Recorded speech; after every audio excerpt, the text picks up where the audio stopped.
300 రకాల జబ్బులు తగ్గించే అత్యంత ఉపయోగకరమైన మునగాకు జ్యూసు ఎలా చేయాలో చూద్దాం. మునగాకు తినడానికి ఇష్టపడని వారికి ఈ మునగాకు కషాయం చాలా బాగా ఉపయోగపడుతుంది. దీనికోసం ముందుగా మునగాకును తీసుకోండి. మునగాకును ఎలా వలవాలో చూద్దాం. అసలు వలవాల్సిన అవసరమే లేదండి. ఆకు దానంతట అదే రాలి వస్తుంది. ముందుగా మునగాకును తీసుకోండి. దీనిని ఒక చాటలో ఉంచండి. ఒక రోజంతా అలాగే ఉంచండి, విడిగా ఉంచండి. మరునాడు ఉదయం ఈ విధంగా కొమ్మలు పట్టుకొని విదిలిస్తే ఆకంతా రాలి చాటలోకి వస్తుంది.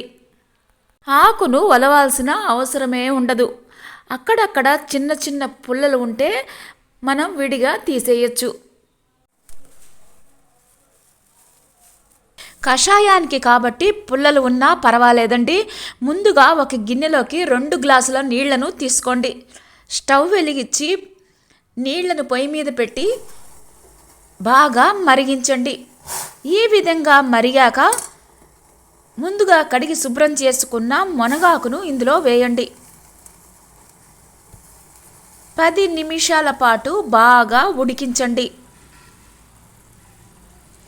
ఈ విధంగా ఆకులోని సారమంతా నీళ్లలోకి వస్తుంది. నీళ్లు కూడా కలరు మారుతాయి. ఈ విధంగా బాగా ఉడికాక స్టవ్ ఆఫ్ చేసుకోండి. చల్లారిన తర్వాత ఈ కషాయాన్ని వడకట్టండి. వడకట్టి అలాగే తాగేయండి. ఈ కషాయాన్ని పరగడుపున అంటే ఉదయాన్నే ఏమీ తినకుండా ముందుగా ఈ కషాయాన్ని తాగితే ఆరోగ్యానికి ఎంతో మంచిది. లేదా రోజులో ఎప్పుడైనా తాగవచ్చు.